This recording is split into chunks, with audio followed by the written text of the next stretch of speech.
السلام عليكم ورحمة الله وبركاته. الحمد لله رب العالمين، والصلاة والسلام على نبينا محمد طه الأمين وعلى آله وصحبه ومن تبعهم بإحسان إلى يوم لا ريب فيه.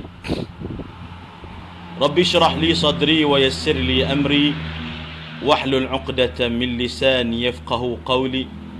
سبحانك لا علم لنا إلا ما علمتنا إنك أنت السميع العليم وإنك عليم حكيم.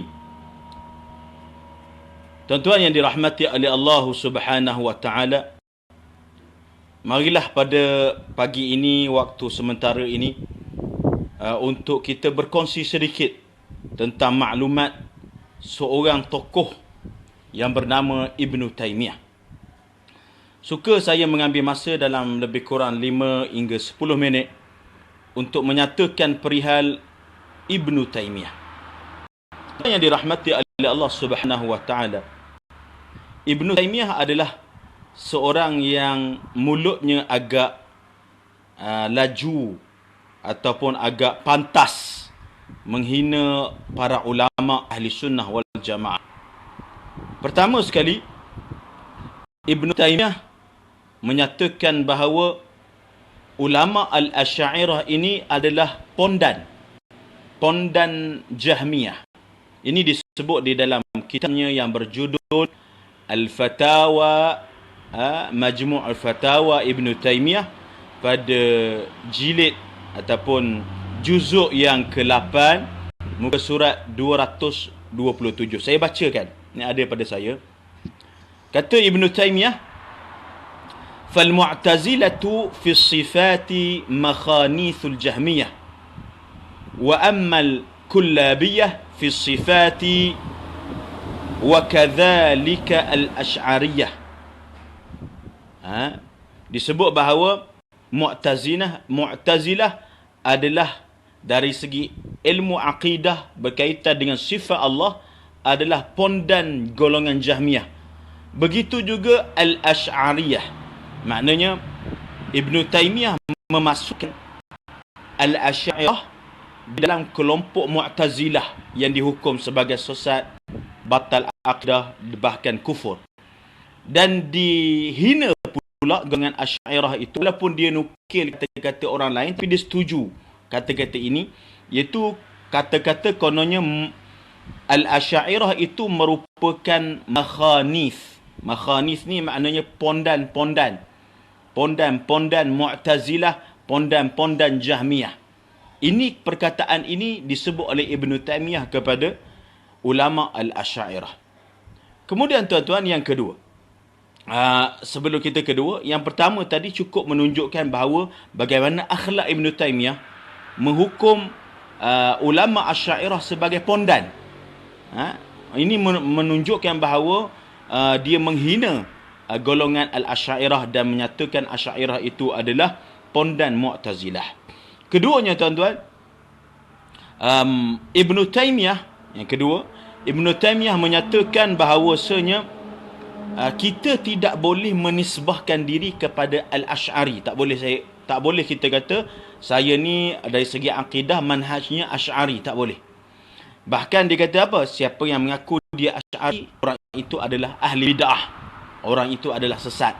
Sedangkan tidak sesat orang yang mengaku dia Asy'ari, kerana mengikut metodologi Imam Abul Hasan al-Asy'ari. Bahkan Ibn Taymiyah sendiri, seperti mana yang disebut oleh Ibn Hajar al-Asqalani di dalam kitab Durarul Kamilah, disebut bahawa Ibn Taymiyah pernah di dalam penjara untuk dia keluar, dia bertaubat. Dalam teks taubat Ibn Taymiyah sendiri sebut dan tulis. Dia kata, saya dari segi akidah adalah Asy'ari. Saya dari segi akidah adalah Asy'ari.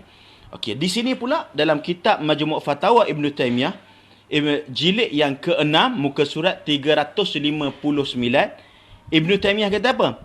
Jangan nisbahkan diri kepada Asy'ari, kerana nisbah kepada Asy'ari itu adalah bid'ah yang sesat, masuk neraka. Tiba-tiba dia sendiri Ibn Taymiyah sendiri yang mengaku dia Asy'ari.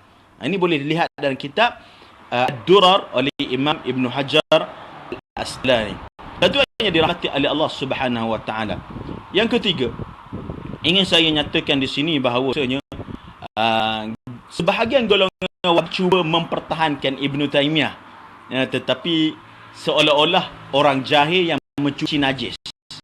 Najisnya makin kotor, najisnya tidak bersih, tempat pun makin kotor. Apa yang hendak saya sebutkan di sini ada dua perkara lagi. Pertama sekali, yang ketiga, iaitu berkaitan dengan fatwa Ibn Taymiyah ke atas anak jika mendakwa menganggap bahawa ayahnya adalah kafir musyrik, maka anak boleh bunuh si ayah. Okey, fatwa Ibn Taymiyah yang saya nukilkan sebelum ni, seperti mana tertera di dalam kitab Ibn Taymiyah, Majmu' Fatawa Ibn Taymiyah juzuk ke-14, muka surat 478. Ibn Taymiyah mengatakan bahawa anak boleh bunuh si ayah kalau ayah tu bagi dia adalah musyrik kafir. Dalam hal ini bukan pada peperangan. Kalau rujuk daripada awal fatwa tentang perkara tersebut, tidak ada Ibn Taymiyah sebut hal ini pada peperangan, tidak ada. Dia adalah secara mutlak. Ibn Taymiyah menyebutnya secara mutlak. Tuan. Iaitu dia kata, sesiapa anak-anak yang menganggap ayahnya kafir, maka boleh dihukum ayah itu, dibunuh ayah itu. Kenapa tuan-tuan? Kita berhenti sekejap.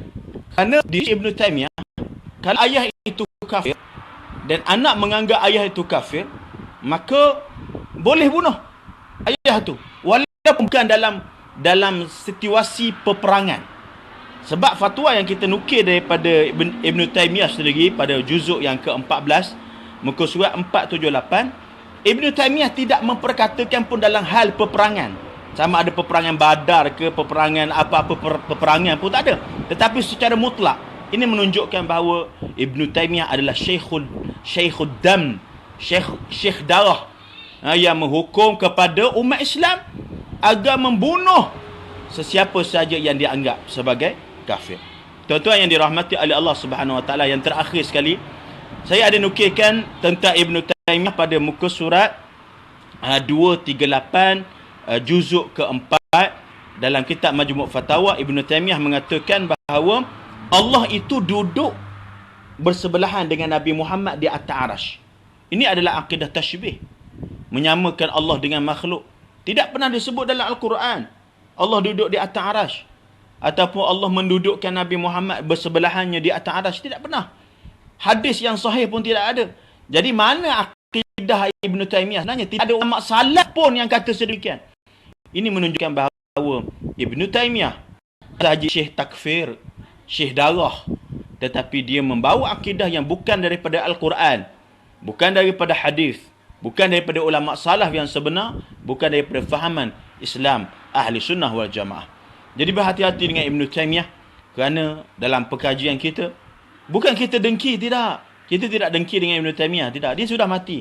Tetapi kita nak beritahu, berhati-hati dengan fatwanya, kerana fatwanya terdiri di dalamnya akidah tasybih yang tak ada sandaran daripada Quran, hadis. Tidak ada akidah salaf seperti Ibn Taymiyah. Tidak ada seorang ulama salaf pun yang berakidah seperti Ibn Taymiyah. Dan yang keduanya, Ibn Taymiyah seorang muzabzib.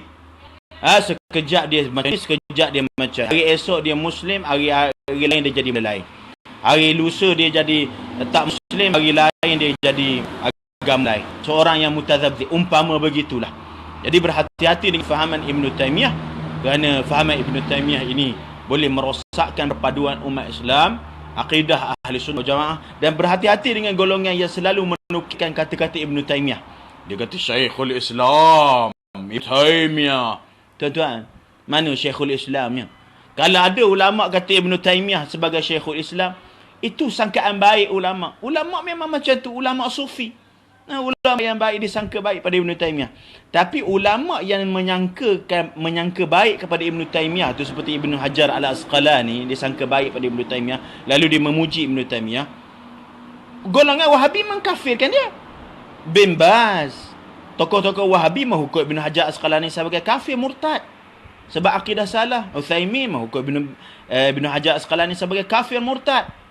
Jadi tuan-tuan, mereka menukilkan pemujian ulama-ulama seperti Imam Ibn Hajar Asqalani kepada Ibn Taymiyah, waktu yang sama dia mengkafirkan ulama yang memuji. Ini bermakna bahawa mereka mempunyai agenda jahat merosakkan perpaduan umat Islam.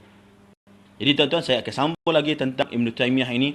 InsyaAllah, paling penting kita berada dalam akidah Al-Sunnah wal Jamaah.